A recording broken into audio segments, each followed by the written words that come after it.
Evet arkadaşlar, Gezi Kayaları'ndan herkese sevgiler, saygılar. Bugün Sırbistan'ın başkenti Belgrad'a geldik. Belgrad'da gezimize başlıyoruz. Hemen şu anda Sırbistan Parlamento binasının önündeyiz. İhtişamlı bir bina. Sırbistan Gezi Kayalarımızı sizle ortak etmek istedik. Ya Allah, Bismillah diyelim. Evet arkadaşlar, ilk ziyaret yerimiz 1940 diyor ama bu çok daha eski bir şey.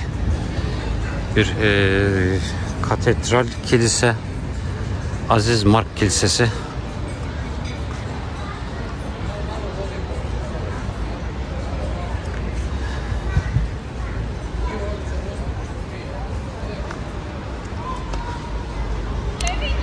Yani ihtişamlı bir yapı.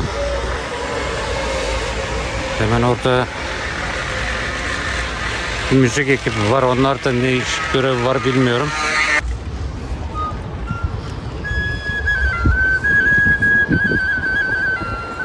Yani yapım tarihi, yani burası 50-60 yıllık bir bina değil. Kayıtlarda 1940 diyor ama sanki çok daha eski.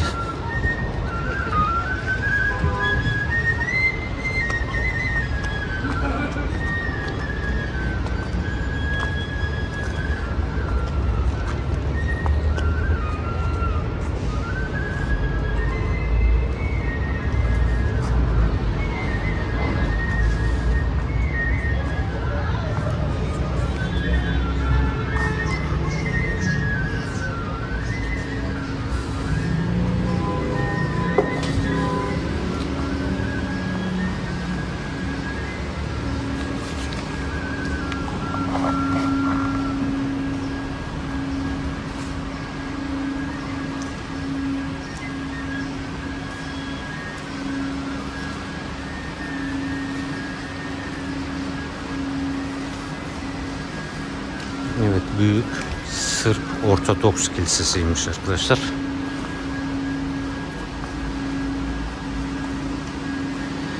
Yapım tarihini şuralarda yakalayabilirsem sizlere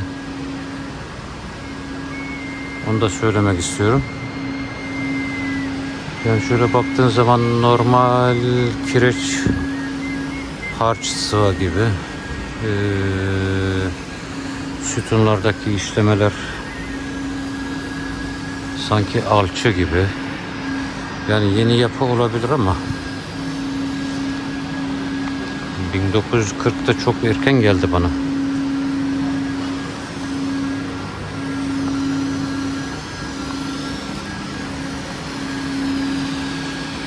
...60-70-80 yıllık bir kilise.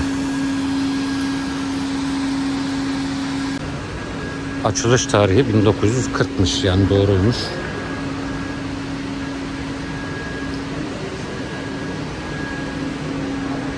Evet, böyle güzel bir kilise yapmışlar. İnsanlar gelmiş, burada oturmuş.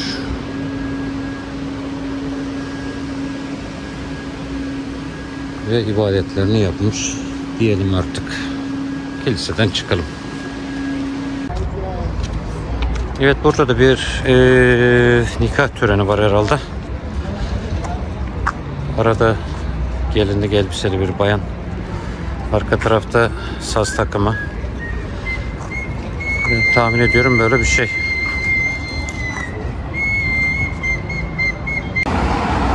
Yolumuza devam ederken sizlere şöyle çarşının içinde göstermek istedim.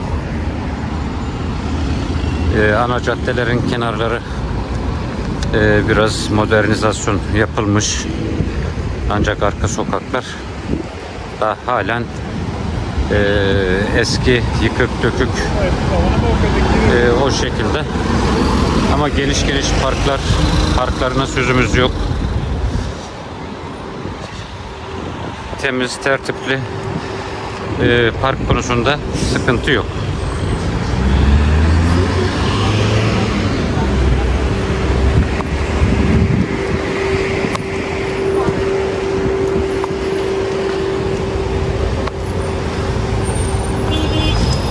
Yani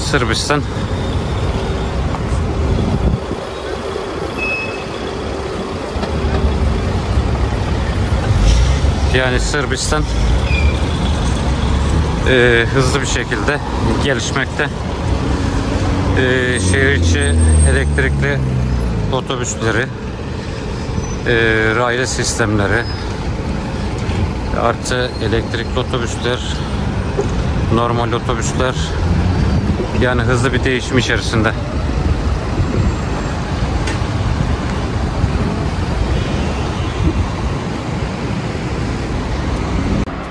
Aziz Sava Katedrali'ne veya Aziz Sava Tapınağı'na geldik. Şimdi içine doğru, yani nereye kadar girebiliriz bilmiyorum. Yani bazı yerlerde içine girişimize izin veriyorlar, bazı yerlerde vermiyorlar. Bilmiyorum, yani belli bir günü saatim vardır, nedir bilemiyorum. Ama bazı yerlerde girişe izin veriyorlar, bazı yerlerde izin vermiyorlar. Bir de burada şansımızı deneyelim. Evet, burada Aziz Sava'nın bir de heykelini yapmışlar. Burası arkadaşlar 20. yüzyıldan kalma. Yani aşağı yukarı 100 yıllık bir katedral. Ve Bizans'taki veya Bizans mimarisinden ilham alınarak yapılmış yüksek kubbeli bir katedral.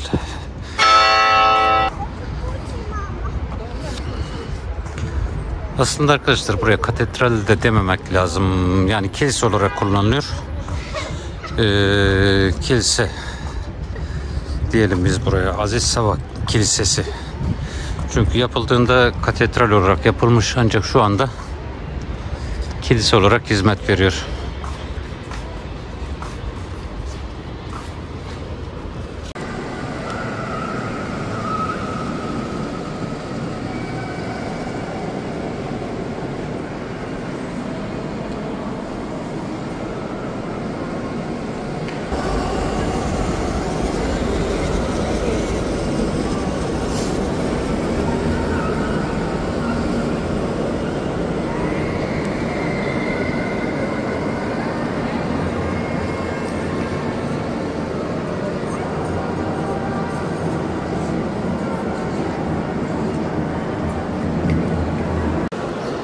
Evet arkadaşlar, böyle ihtişamlı bir bina. Kilise, katedral, tapınak, artık ne dersek.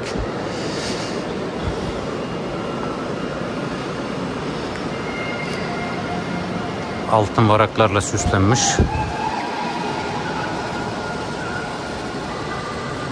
Evet, bu şekilde yüksek kubbeli.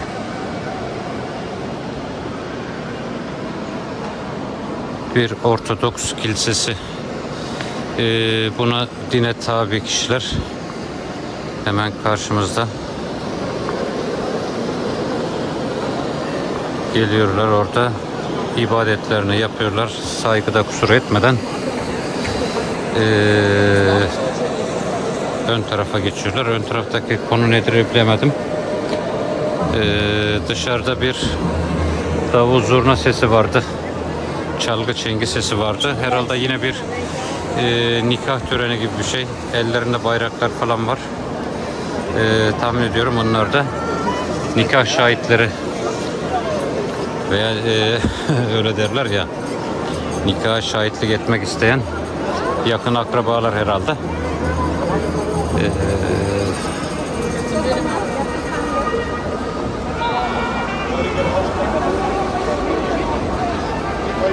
Evet. Yani yeni yapıldığı aslında arkadaşlar çok da belli. Hiç frenklerle yıpranma falan yok. Duvarlarda, binalarda hiçbir yerinde yıpranma yok. Gayet de güzel yapılmış ve güzel de muhafaza edilmiş. Evet, bahsettiğim gibi gelin ve damat yenice geliyor. Yani bir nikah töreni. Bu arkadaşlar da kilise önünde sanatlarını icra ederek nikah için gelenlerden bahşişlerini alıyorlar. Kendileri için bir geçim kaynağı sağlamışlar.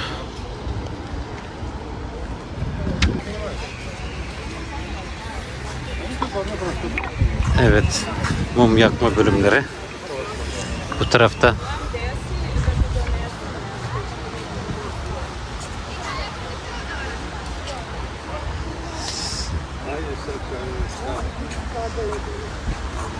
yani katedral gerçekten güzel olmuş. Tam kubbenin orta gezinti bölümü de var herhalde ama oraya çıkmak imkansız bizim için.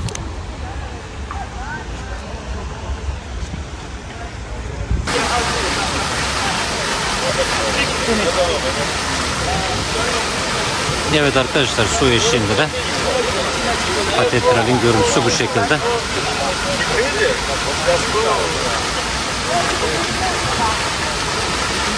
Katedral zaten bir bahçe içerisinde. Bahçe diyorum, park içerisinde. Parkta da bu şekilde suları dans eder şekilde havuzlar yapmışlar.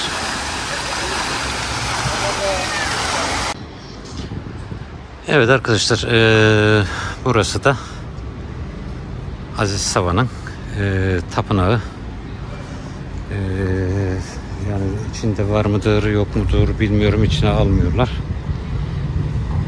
Hemen şöyle hızlı bir şekilde dönüyorum. Kilise burada. Aziz Sava'nın heykeli burada. Hemen yan tarafında da Aziz Sava'nın tapınağı diye geçiyor. İnsanlar buraya geliyor, burada hem Aziz Sava'ya dua ediyor hem de kilisede ibadetlerini yapıyorlar.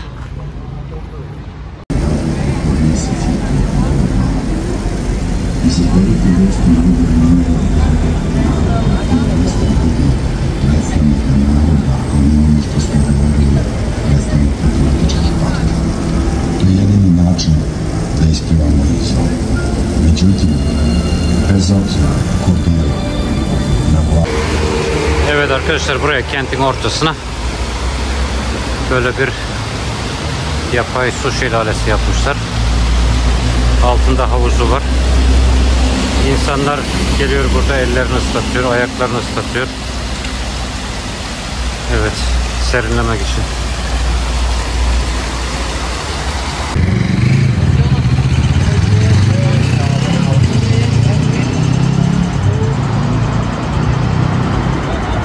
Evet arkadaşlar, yani Belgrad'ın neredeyse altını üstüne getiriyoruz. Gittiğimiz her yerde, her köşe başı, her sokak bu şekilde tarihi binalarla dolu.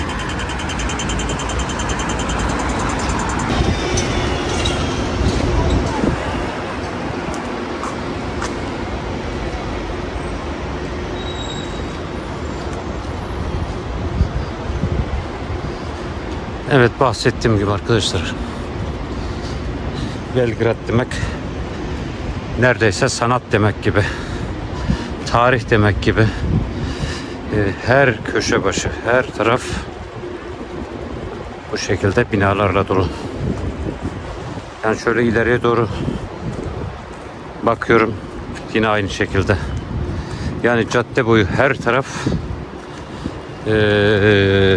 neredeyse binalar, tarihi eserler. Bas bas bağırıyor. O diyor ben buradayım, öbürkü diyor ben buradayım.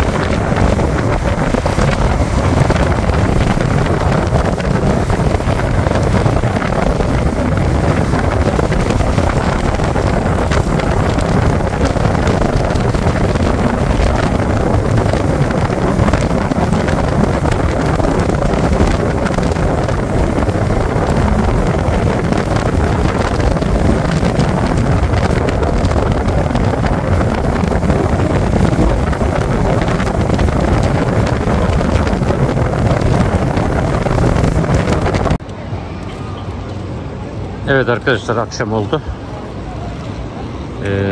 Akşam bizde hava karanlığıyla birlikte Cumhuriyet Meydanı'na geldik. Cumhuriyet Meydanı bu şekilde biraz hareketlenmeye başlamış havanın serinlemesiyle birlikte.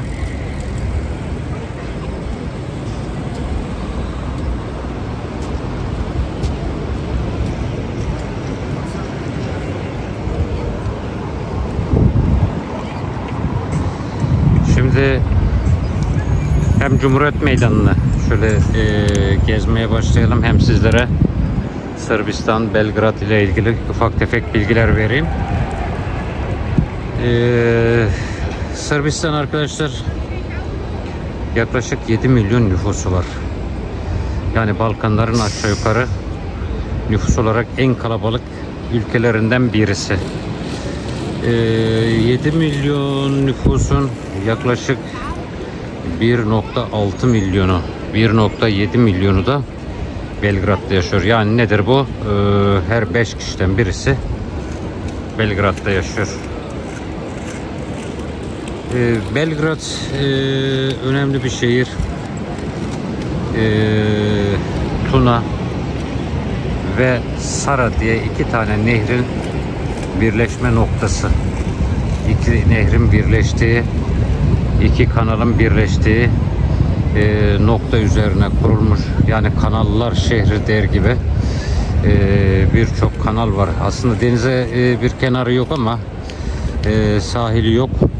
Ancak şehrin neredeyse her tarafı kanal. Sürekli kanalların üzerinden geçiyorsunuz. Hatta en uzun köprü biraz önce hem gündüz hem gece görüntüsünü çektiğimiz demir bir köprüydü. Orası da bayağı uzun bir köprü. Yani arkadaşlar, Cumhuriyet Meydanı bu şekilde. Burada çok farklı bir şeyimiz de yok.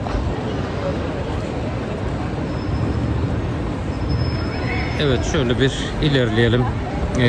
Şurada Belgrad'ın kapalı yolu var. Gündüzünü gezdik. Acaba gece Belgradlılar ne yapıyor, ne yiyor, ne içiyor, nasıl eğleniyor görebilirsek onlara bakalım. Ama şu anda gördüğümüz Belgradlılar bu meydanda. Yani sokağa kendilerini atmış vaziyetteler.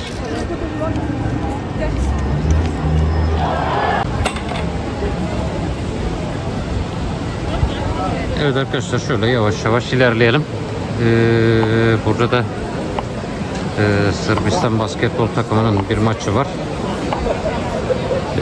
Vatandaş heyecanla basketbol takımının maçını izliyor. Yani futbolda gol olmuşçasına yüksek sesle seviniyorlar. Malumunuz hepinizin bu bölgelerde Balkanlarda spora verilen önem bir başka. Evet.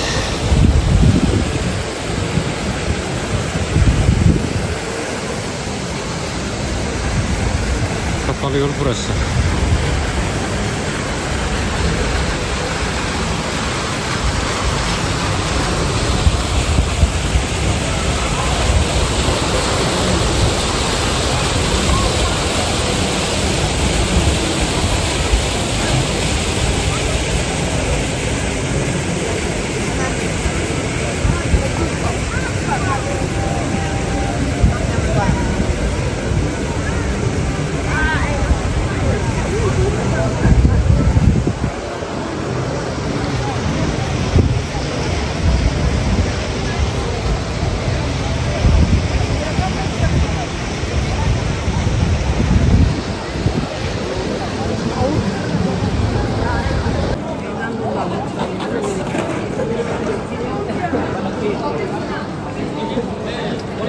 Kapalı yolun durumu bu şekilde. Tam maç saati olduğu için her mekanda Paris Olimpiyatları yayınlanıyor. Onun için maç saatlerinde, özellikle Sırbistan'ın maç saatlerinde sokaklar biraz boş. Tahmin ediyorum maçtan sonra buralar hareketlenecektir.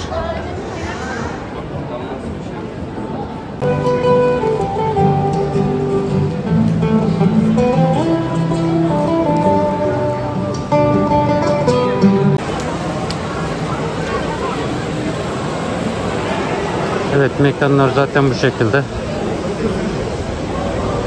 Tıka basa dolu neredeyse. Özellikle maç yeni yapılan yerler çok yoğun bir şekilde kalabalık var.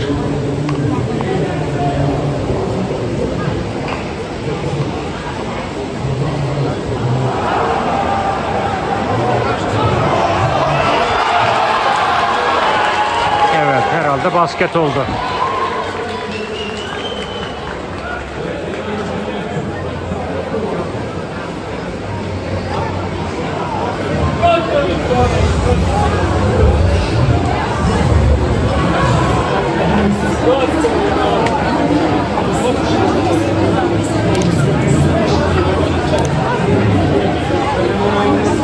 Maç öncesi açtık maçta.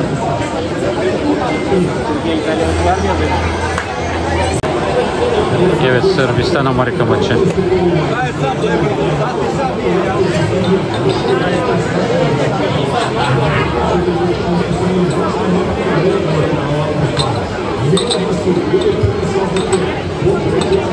Şu anda Sırbistan önde görünüyor.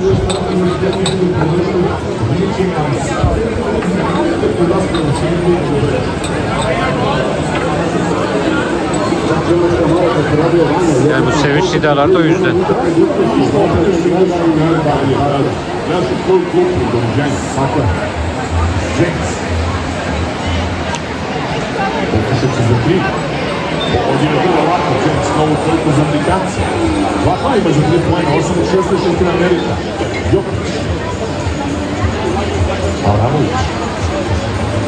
Depuszer więcej zabiega. Depuszer trafi pozycję. Tak. Starczy na koło. Igrać i zapraszamy ekipa.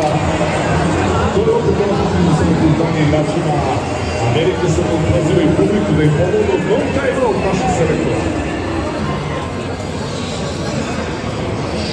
Evet, şu anda kafeler sokağındayız. Öyle söyleyelim artık. Her kafede mutlaka maç yayını var. Maç yayını olmayan yerler bomboş.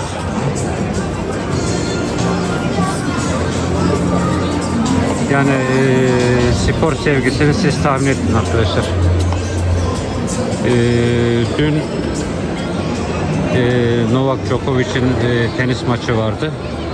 Aynı bu şevkle, bu zevkle, bu hırsla onu izliyorlardı. Aynı bu şekilde yoğunluk vardı. Djokovic'in aldığı her sayıda bu şekilde sevinç nidaları sergiliyorlardı. Ya bizim denk geldiğimiz bu ikisi. Bir basket, bir de tenis.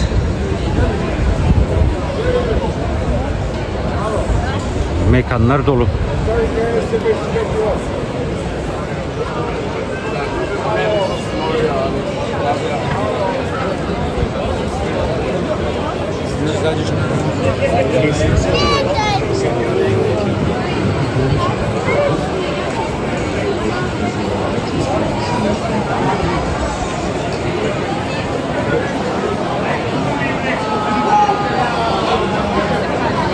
Çok yakın çekme.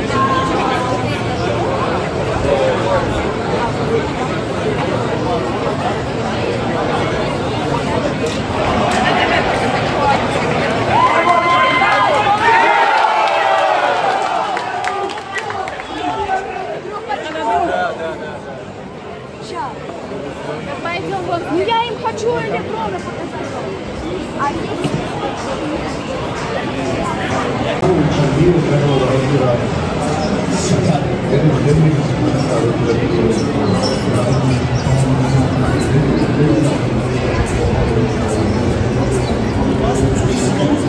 Evet arkadaşlar, Belgrad'ın gecesinde diyelim artık. Durum bu şekilde. Yani neredeyse şehir basket diye bağıracak. O derece ses yükseliyor.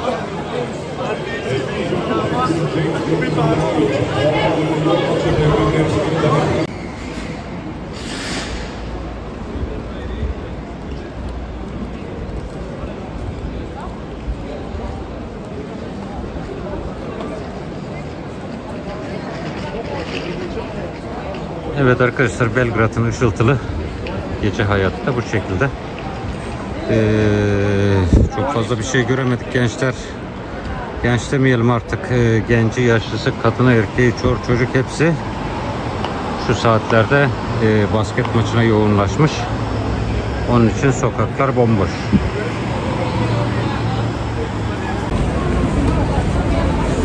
Evet arkadaşlar,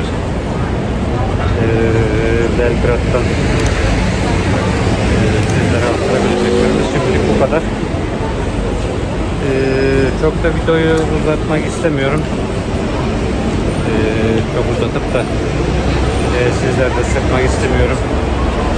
Belgrad'ın gecesini, gündüzünü sizlere yansıtmaya çalıştık.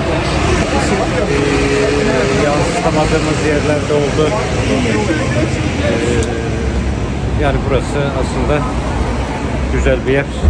İlk başta biz güvenlik açısından biraz tereddütlerimiz vardı ama buraya geldiğimiz zaman gördük ki burada güvenlik açısından hiç de bir sıkıntı yok. Gönül rahatlığıyla Sırbistan'ı tercih edebilirsiniz. Duyduklarımız neredeyse asılsız çıktı bizim. Bunun için bu videoyu burada bu şekilde kapatalım. Yeni gezi hikayelerimizde görüşmek ümidiyle diyelim. Videomuzu beğendiyseniz beğen tuşuna basmayı, abone değilseniz abone olmayı ihmal etmeyin. Hoşça kalın.